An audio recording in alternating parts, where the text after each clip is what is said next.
कहानी श्री कृष्ण और चींटी की कथा। भोगलिप्सा का बंधन। द्वारका के भव्य महल में प्रभु श्री कृष्ण अपने दिव्य सौंदर्य से आलोकित हो रहे थे। प्रातःकाल का समय था। वे दातुन कर रहे थे और माता रुक्मिणी अपने करकमलों में जल लेकर उनकी सेवा में तत्पर थीं। अचानक श्री कृष्ण मधुर हंसी हंसने लगे। रुक्मिणी जी को यह बड़ा आश्चर्य हुआ। उन्होंने सोचा, क्या मुझसे कोई त्रुटि हो गई?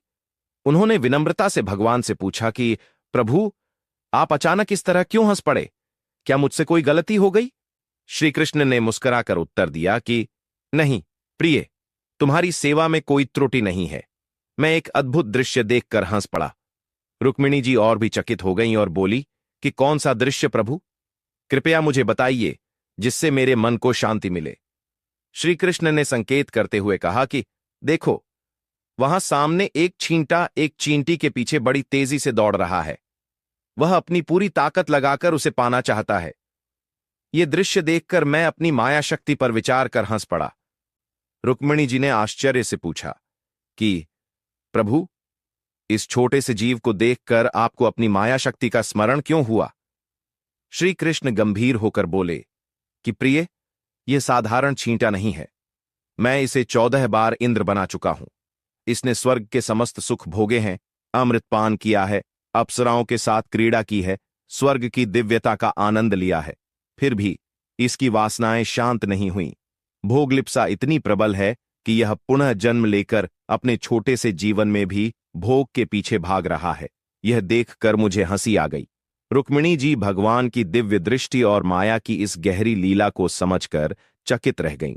भगवान श्री कृष्ण ने आगे समझाया कि प्रत्येक जीव इंद्रियों का स्वामी होता है, लेकिन जब वह इंद्रियों का दास बन जाता है तो वह जीवन मरण के बंधन में फंस जाता है। इंद्र का पद भी एक भोग योनि ही है। मनुष्य अपने श्रेष्ठ कर्मों से इंद्रत्व प्राप्त कर सकता है, लेकिन जब उसके पुण्य समाप्त हो जाते हैं तो उसे फिर से इस पृथ्वी पर जन्म लेना पड़ता है। वासना ही पुनर्जन्म का कारण है। जो जहां इच्छाएं रखता है, अंत समय में वही चिंतन करता है और उस चिंतन के अनुरूप ही उसका अगला जन्म होता है।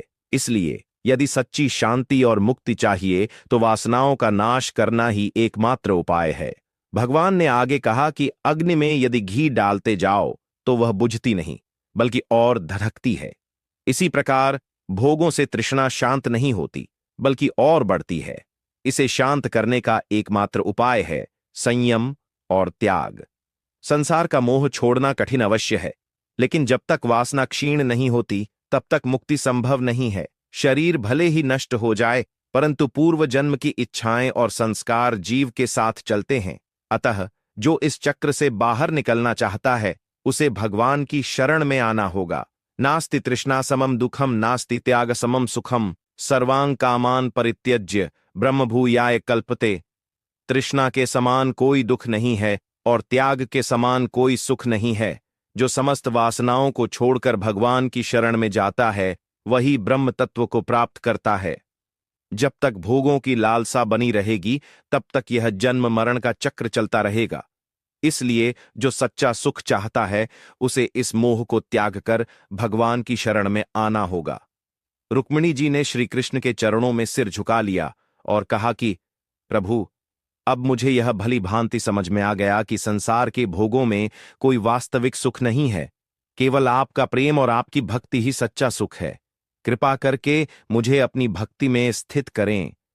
श्री कृष्ण ने स्नेह से रुक्मिणी जी को देखा और कहा कि प्रिय, यही तो भक्त और भगवान का संबंध है। जो मेरी शरण में आता है, मैं उसे अपने प्रेम में लीन कर लेता हूं और वह फिर इस संसार के बंधनों से मुक्त हो जाता है। रुक्मिणी जी के नेत्रों में भक्ति के आंसू छलक आए। द्वारका का महल एक दिव्य आभा से चमक उठा और पूरे वातावरण में एक दिव्य आनंद की अनुभूति होने लगी। कहानी का संदेश यह है कि जीवन का असली सुख भोग में नहीं, त्याग में है। इच्छाओं का अंत ही मुक्ति का मार्ग है। संसारिक सुख क्षणिक है, लेकिन भगवान की भक्ति शाश्वत आनंद देती है। मनुष्य को इंद्रियों का स्वामी बनना चाहिए, उनका दास नहीं। प्रेम और भक्ति ही सच्ची शांति का एकमात्र मार्ग है। जो इस सत्य को जान लेता है, वह पुनः जन्म मरण के बंधन में नहीं पड़ता, और भगवान के धाम को प्राप्त करता है। अगर आपको हमारी जानकारी पसंद आई हो तो अपने मित्रों और परिवारजनों को शेयर करें तथा हमारे YouTube चैनल स्टोरी स्टूडियो 2024 को सब्सक्राइब करें। धन्यवाद।